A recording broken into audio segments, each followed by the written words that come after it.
Now, what may be the most remarkable coming out event we've ever seen. A little girl is unable to speak a word or connect to the world around her in any way. Or so everyone thought, until she turned 11 and suddenly something remarkable happened. ABC's John McKenzie has the story of a girl breaking out of her own body. You don't know what it feels like to be me. When you can't sit still because your legs feel like they're on fire, or it feels like 100 ants are crawling up your arms. How is it that these powerful words came out of this flailing body? People look at me and assume I am dumb, because I can't talk. Something extraordinary happened to this 14-year-old who was written off as mentally deficient, something that may help unlock the mysteries of a baffling disorder. What do I want? I want to be like every other kid. But I can't, because I am Carly. Born in Toronto, Canada, Carly Fleischman was 2 years old when it became clear she was not keeping up with her twin sister Tara.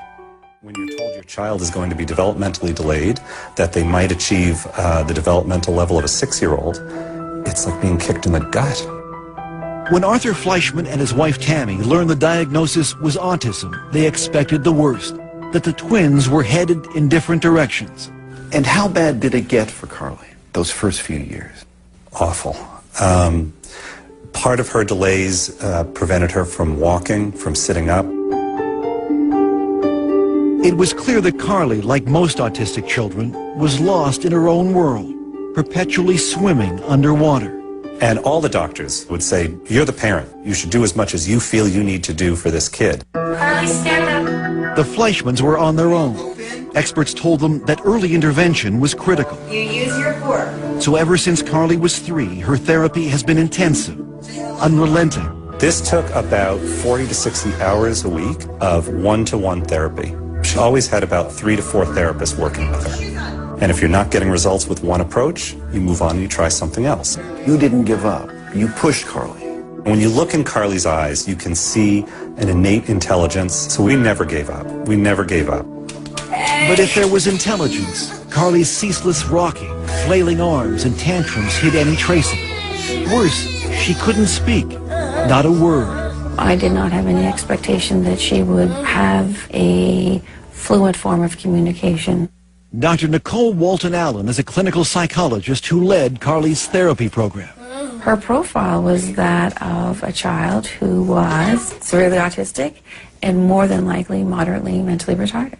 And did you ever think about institutionalizing her? We had friends saying, you know, you've been plugging away, spending thousands of dollars on therapy. You're not really seeing the progress. So, of course, you start thinking about, should she be in a group home? But you decided against it. I could never do it. Could never do it. How can you give up your kid? Despite thousands of hours of therapy over months and years, Carly's progress was excruciatingly slow. That is until one day 3 years ago when Carly was 11. She ran to a computer for the first time, and what happened next was a breakthrough so profound it would finally pierce Carly's silent, secret world. And she was quite distressed, and she starts to spell H-U-R, and it was like T, hurt. And then a little bit later on, she spells H-E-L, and we kind of pushed her to finish, and she puts P, so she spells help. Afterwards, she sort of got up, went behind the couch, and she threw up. Barbara Fenton Nash is one of Carly's longtime therapists. So what did this tell you? It told us that there was a lot more going on there than we knew. And to us, that was a breakthrough moment because we hadn't specifically taught her the words. And at first, we didn't believe it. Knowing this child for 10 years and never seeing her write a thing, of course you're going to be skeptical. Everyone was, including her other therapists, who were now desperate to see proof. But Carly refused to type, exhibiting the same hysterical behavior that led experts to label her as mentally retarded. She would strip off her clothes. She would go into the bathroom and she would engage in fecal smearing. So the typing was great, but no one could see it. Here, show me. What was needed was some tough love. If Carly wanted something, she would have to type for it. First type, and then you get. Let's go. Oh, she had to work for it. If she wanted information, if she wanted to go somewhere, she had to type by herself. Finally, several months later, Carly began to type for others. She started to realize that by communicating, she had power over her environment. And what came through her finger, typing one letter at a time, with fluency no one could believe, was astonishing. I am autistic, but that's not who I am. Take time to know me before you judge me. I am cute, funny, and like to have fun. Through her torrent of words, Carly began to unravel the mysteries behind her often wild behavior. Like banging her head. Because if I don't, it feels like my body is going to explode. It's just like when you shake a can of Coke. If I could stop it, I would, but it's not like turning a switch off. I know what is right and wrong, but it's like I have a fight with my brain over it. Use your words. And Carly was not shy about expressing her desires and frustrations. I want to be able to go to school with normal kids, but not have them getting upset or scared if I hit a table or scream. I want something that will put out the fire.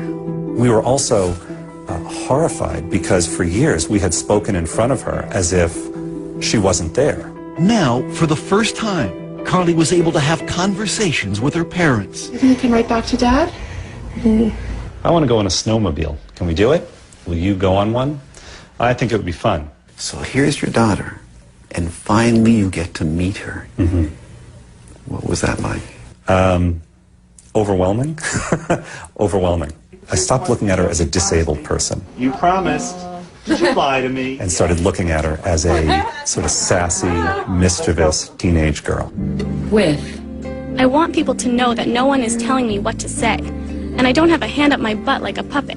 Carly has been very clear that she sees herself as a normal child, locked in a body that does things that she has no control over. Side by side with her twin sister Taryn, it would be easy to dismiss Carly as intellectually challenged. That is, until you ask her a question. Carly, why do autistic kids cover their ears, flap their hands, hum, and rock? It's a way for us to drown out all sensory input that overloads us all at once. We create output to block out input.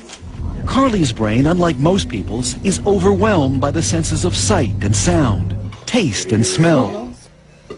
Our brains are wired differently. We take in many sounds and conversations at once. I take over 1,000 pictures of a person's face when I look at them. That's why we have a hard time looking at people. The one thing she can control is when and where she'll type. Oh, this is John. This is John. And usually she needs to be motivated. Finish up. You're doing great. When I tried making conversation with Carly, she would not type back. I'll tell you anything you want to know. Her finger hovering over the keys for hours, until I brought up my teenage son. He wants to play football. No, she's smiling. It's going to be something funny. Are you embarrassed? Come on, we want to hear what you have to say. Yes, I guess he's cute. You know, 2 years that we've been communicating, and every time she writes something, there's a little bit of that sense of awe. The room resembled a ship's cabin. Its walls Dear made of Dad, wooden laths, I love when you read to me, covered by many coats and I of- love that you believe in me. I know I'm not the easiest kid in the world. Give me a kiss. However, you are always there for me, holding my hand and picking me up. I love you. I'll go through many sleepless nights to hear that. I'll spend every penny we have to hear that. Was there one writing in particular that left a lump in your throat? In this writing where she says, "You've never been in my body. I wish for one day you could be in my body."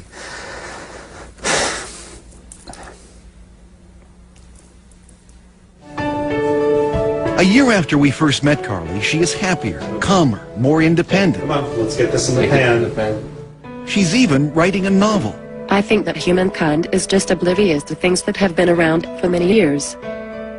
She also has her own internet blog and Twitters regularly, answering questions from people all over North America. I think Carly knows that she now has a voice that can help other kids. Now she looks at herself as someone who can make a mark on the world. And that's got to be life-changing. What do you hope for Carly now? I want her to be happy.